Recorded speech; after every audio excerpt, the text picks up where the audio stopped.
నమస్తే, welcome to Rudra TV. మహారాష్ట్రలోని నాసిక్ నగరంలో ఉన్న టీసీఎస్ కార్యాలయంలో మత మార్పిడి ఒత్తిళ్లు, లైంగిక వేధింపుల ఆరోపణలు రోజు రోజుకి మరింత తీవ్రమవుతూ కార్పొరేట్ ప్రపంచాన్ని కుదిపేస్తున్నాయి.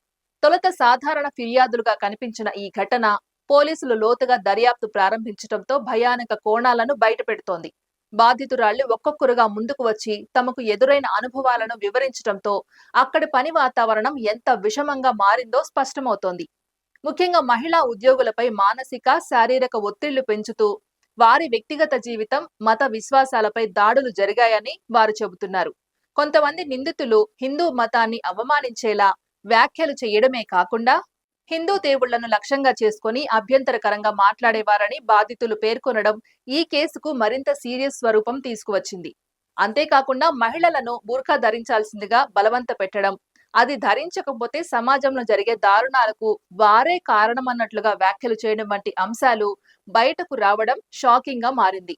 గత సంవత్సరం వివాహం చేసుకుని ఉద్యోగంలో చేరిన ఓ బాధితురాలు తన వాంగ్మూలంలో వెల్లడించిన విషయాలు మరింత కలవరపెడుతున్నాయి. ట్రైనింగ్ సమయంలో షారుఖ్ ఖురేషి అనే ట్రైనింగ్ లీడర్, అలాగే రజా మేమన్ అనే మరో ఉద్యోగి కలిసి తనతో అసభ్యకరంగా ప్రవర్తించేవారని ఆమె తెలిపింది.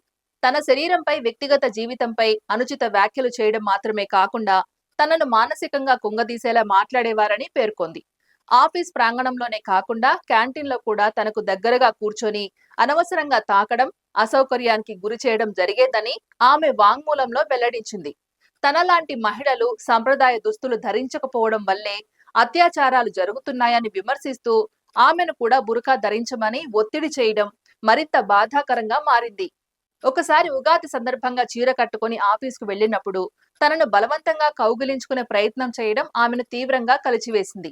ఈ ఘటన తర్వాత తాను తీవ్ర మానసిక ఒత్తిడికి గురైందని, పని చేయడం కూడా కష్టమైందని ఆమె తెలిపారు.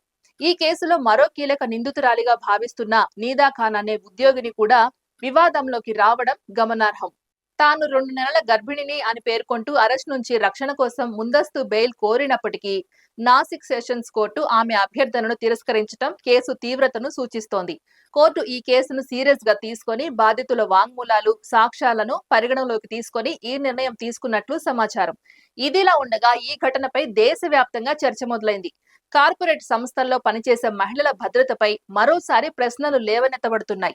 ఉద్యోగ స్థలాల్లో లైంగిక వేధింపుల నివారణకు ఉన్న చట్టాలు, అంతర్గత కమిటీలు ఎంతవరకు సమర్థంగా పనిచేస్తున్నాయన్నది కూడా పరిశీలనకు వస్తోంది. ఈ కేసు వెలుగులోకి రావడంతో ఇతర సంస్థల్లో కూడా ఇలాంటి ఘటనలు జరుగుతున్నాయా అనే అనుమానాలు వ్యక్తమవుతున్నాయి. బాధితురాళ్లకు న్యాయం చేయాలని, నిందితులపై కఠిన చర్యలు తీసుకోవాలని సామాజిక వర్గాలు, మహిళా సంఘాలు డిమాండ్ చేస్తున్నాయి. మరోవైపు టీసీఎస్ సంస్థ కూడా ఈ ఆరోపణలను సీరియస్ గా తీసుకొని అంతర్గత దర్యాప్తు చేపట్టినట్లు సమాచారం. సంస్థ ప్రతిష్టకు భంగం కలిగించే ఈ ఘటనపై స్పష్టమైన చర్యలు తీసుకోవాలని నిపుణులు సూచిస్తున్నారు. మొత్తంగా చూస్తే నాసిక్ టీసీఎస్ కార్యాలయంలో వెలుగులోకి వచ్చిన ఈ వివాదం కేవలం ఒక సంస్థకు పరిమితం కాకుండా దేశవ్యాప్తంగా కార్పొరేట్ సంస్కృతిపై పెద్ద చర్చకు దారితీస్తోంది. బాధితుల వాంగ్మూలాలు బయటకు వస్తున్న కొద్దీ ఈ కేసు మరింత కొత్త మలుపులు తిరిగే అవకాశం ఉంది. పోలీసులు దర్యాప్తును మరింత వేగవంతం చేసి అసలు నిందితులపై చట్టపరమైన చర్యలు తీసుకుంటేనే బాధితులకు న్యాయం జరుగుతుందని భావిస్తున్నారు.